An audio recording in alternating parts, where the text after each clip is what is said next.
First, let me tell you about my car. I recently took my car to an auto mechanic.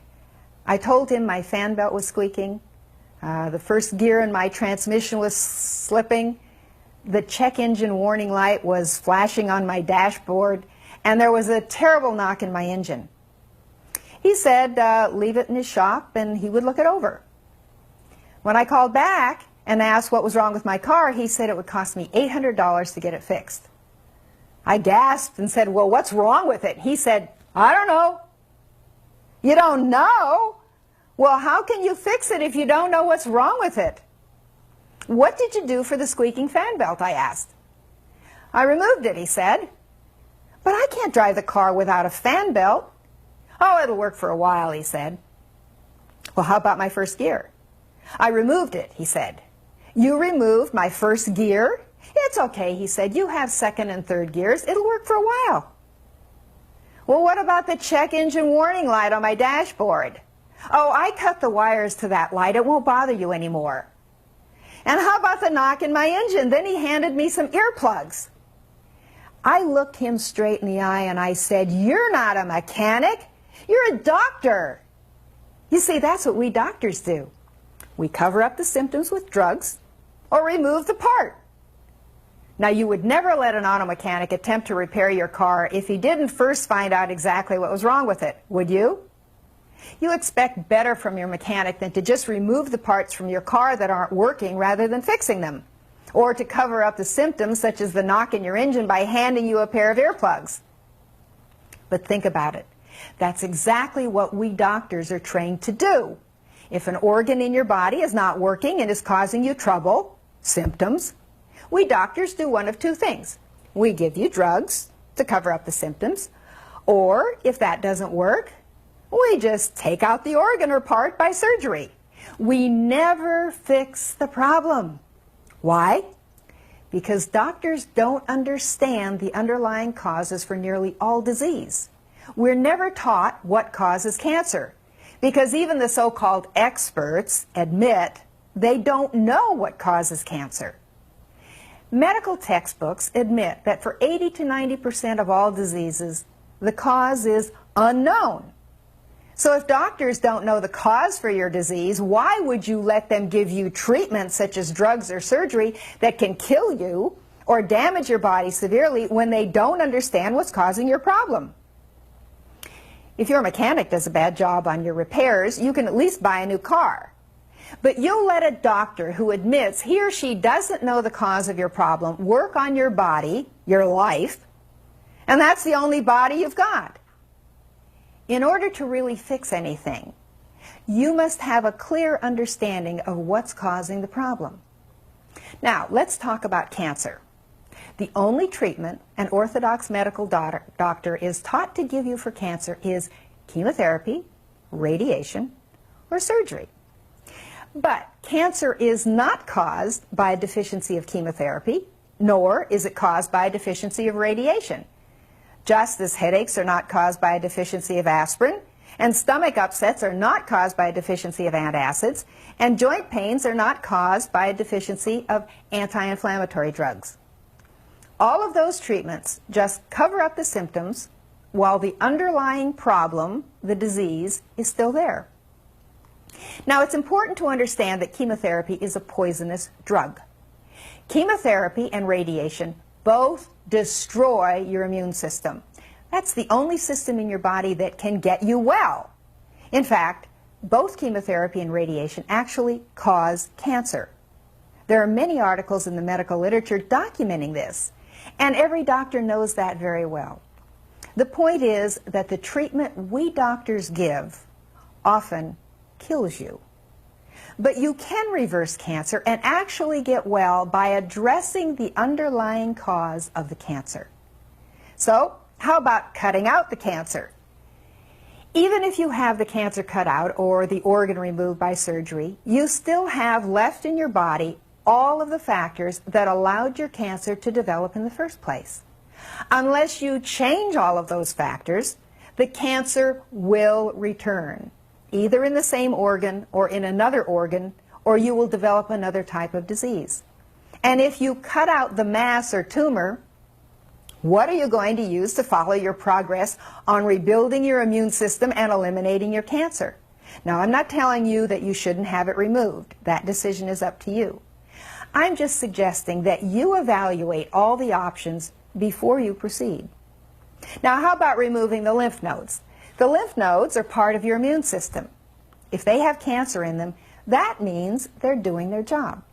They are the little guards at the gate whose job it is to keep the cancer from spreading. When they're removed, then the barriers to the spread of cancer are decreased, and the cancer can spread more rapidly. So, what does cause cancer? Is cancer inherited? Does cancer run in families? Even if your great-grandmother, your grandmother, and your mother had breast cancer or some other kind of cancer, that doesn't mean it's genetic. Oh, it's passed down in families, all right, but not necessarily in the genes. Your great-grandmother teaches your grandmother how to eat, live, and handle stress. And your grandmother teaches your mother, and your mother teaches you. Now, a very tiny percentage of cancer is genetic, but it's hardly worth mentioning. Parents teach their children how to eat and how to handle stress, either directly or by example. They teach them good ways to eat and handle stress, or they teach them bad ways to eat and bad ways to handle stress.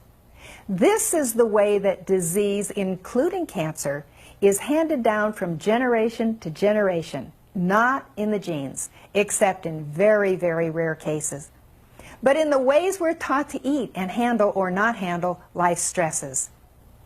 Well, how about viruses causing cancer? That's a popular theory now among medical experts. Sounds logical, doesn't it? Since everyone agrees that germs cause disease, but do they?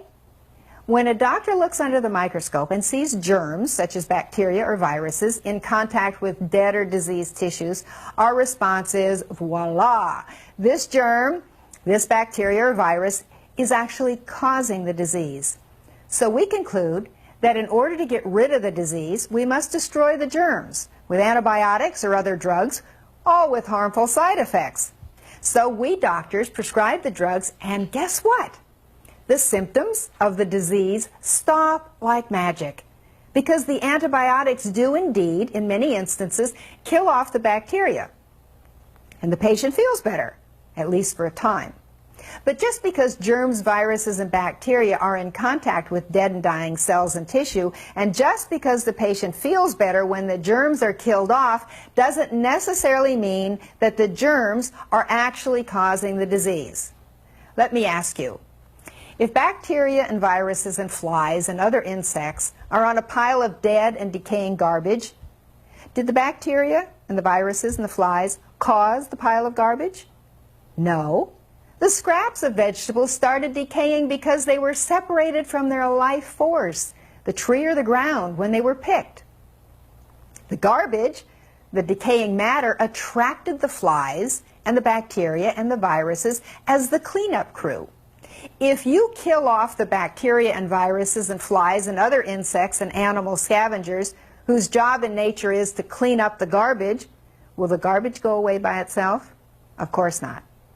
Over time, the flies and other insects, together with the bacteria and viruses and maybe other animal scavengers, will completely eat up that pile of garbage. Destroying the cleanup crew will only allow the pile of decaying garbage to exist much longer. God has created an ingenious system of keeping the world clean. If there's a dead animal in the road, here come the insects and the scavenger animals and maybe even vultures, the scavengers of the air, to eat up the decaying flesh of the animal. Nature's cleanup crew is always available and ready to go. In the ocean, crabs and lobsters and other ocean scavengers eat up the dead fish and the decaying sea creatures.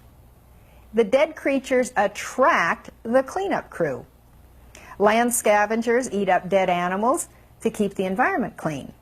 And those scavengers don't eat live, healthy animals, only dead, rotting flesh. In every instance, the dead flesh attracts the scavenger cleanup crew, the vultures or insects and viruses and bacteria. These viruses and bacteria never cause the dead flesh. It's the same on the tissue level. For hundreds of years in medicine, maggots were used to clean up infected wounds. The maggots don't cause the problem, they just clean up the dead and decaying tissue in the wound, leaving it perfectly clean and ready for healing. And they never touch healthy tissue.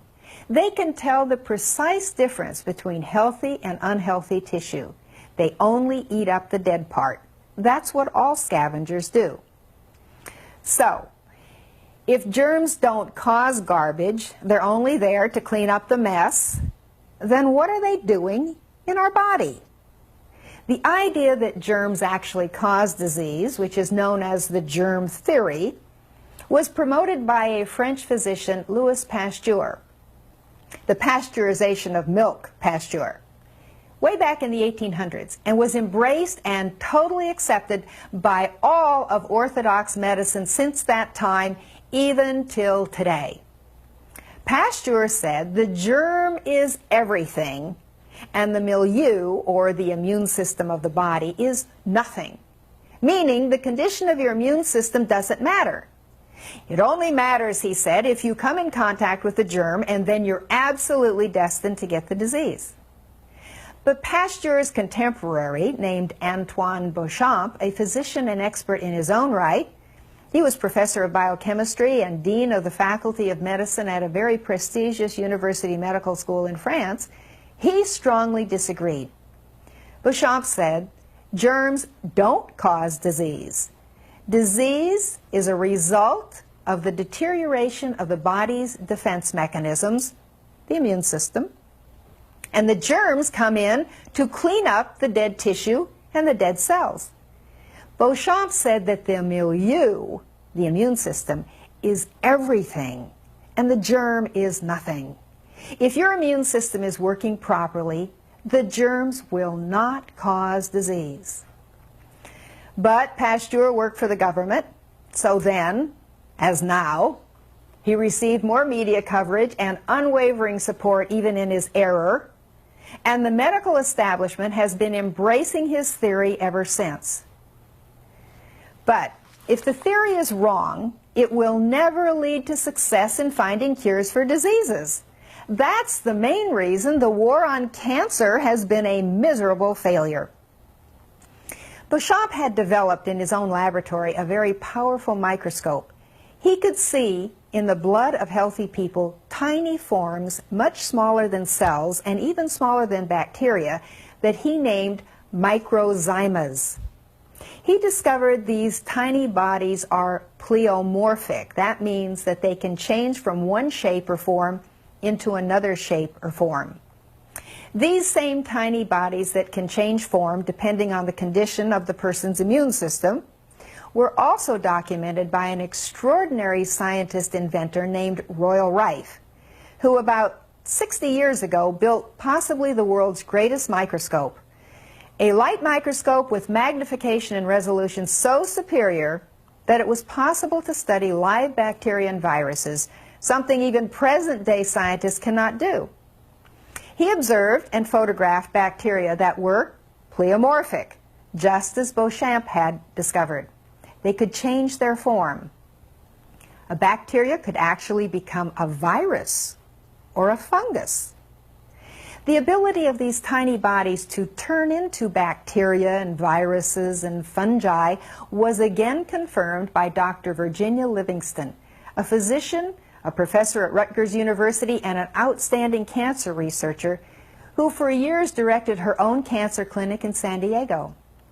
This tiny body, the microzyma, as named by Béchamp, was renamed and more clearly defined by Dr. Gaston Naissons, a brilliant chemist and physicist now living and working in Montreal, Quebec, Canada, who studied at the same university in France where over 100 years before Antoine Béchamp had taught.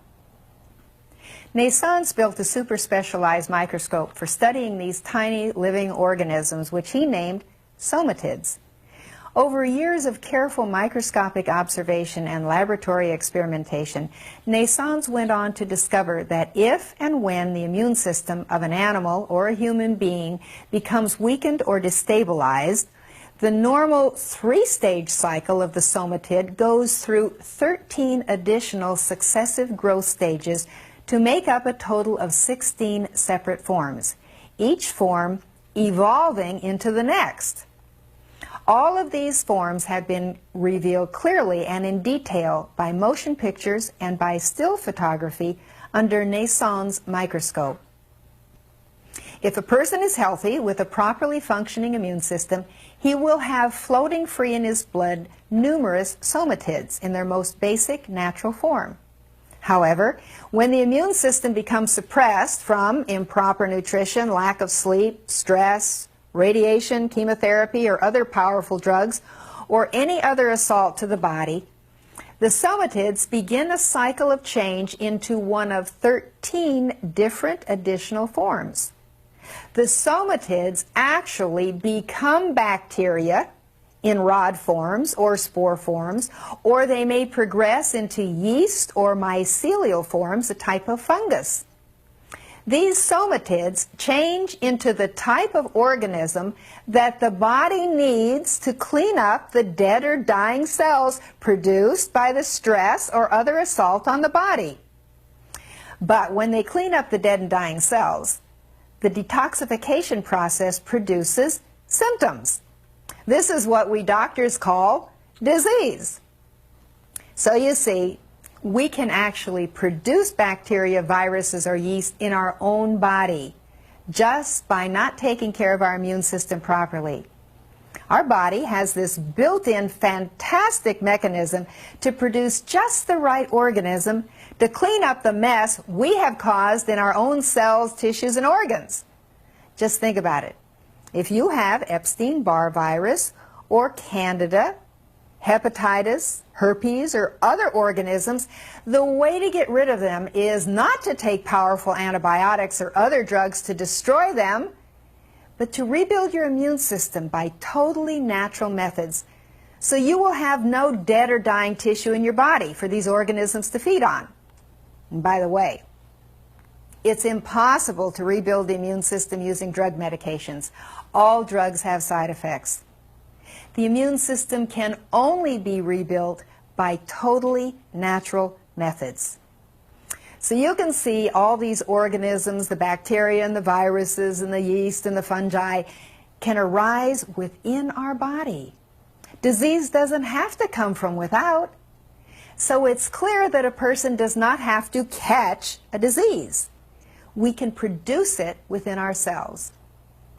In the mid-1800s, the famous nurse Florence Nightingale witnessed and wrote about diseases appearing in people in isolated places where no one could possibly have caught the disease from someone else. She also documented that one disease, with worsening of the patient's immune system, could turn into another disease. She concluded that there are not specific isolated diseases, only disease conditions. By the way, she was one of the researchers who had completely refuted the germ theory, the notion that germs cause disease, years before Pasteur had even proposed it. So, if germs don't cause disease, then viruses can't be the cause of cancer. The viruses are there as the cleanup crew. If we kill off all these organisms that are there trying to clean up the mess in our body, we may feel better for a time. But the mass of dead and dying cells and tissue is still there and will progressively, over time, continue to get worse. Thus, we set the stage for a more deadly disease. So the cause of cancer is not viruses, and we've already seen that the cause is rarely genetic. So what about the ozone hole and the environmental pollution? Well, they may play a tiny role in the cause of cancer, but just think. I and many others that I know have gotten well from cancer by natural methods, even though the ozone hole and the environmental pollution haven't changed. In fact, they may have gotten worse. This shows they have very little to do with the problem. So what does cause cancer? The answer has been known for well over 100 years. Ellen White, a brilliant, godly woman, a health reformer, and the most prolific woman author in America, penned the answer in the 1800s in a book called Ministry of Healing. Disease is an effort of nature to free the system from conditions that result from a violation of the laws of health. Let me repeat that.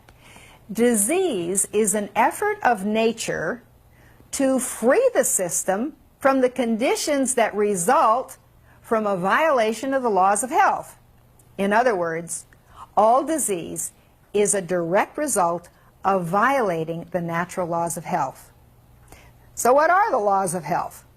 They are proper healthful nutrition, natural nutrition, regular exercise, drinking 10 glasses of water every day, daily sunlight, abstinence from harmful substances including alcohol, tobacco, caffeine, sugar, and all the chemicals that are in food, including preservatives and aspartame, NutraSweet, and MSG.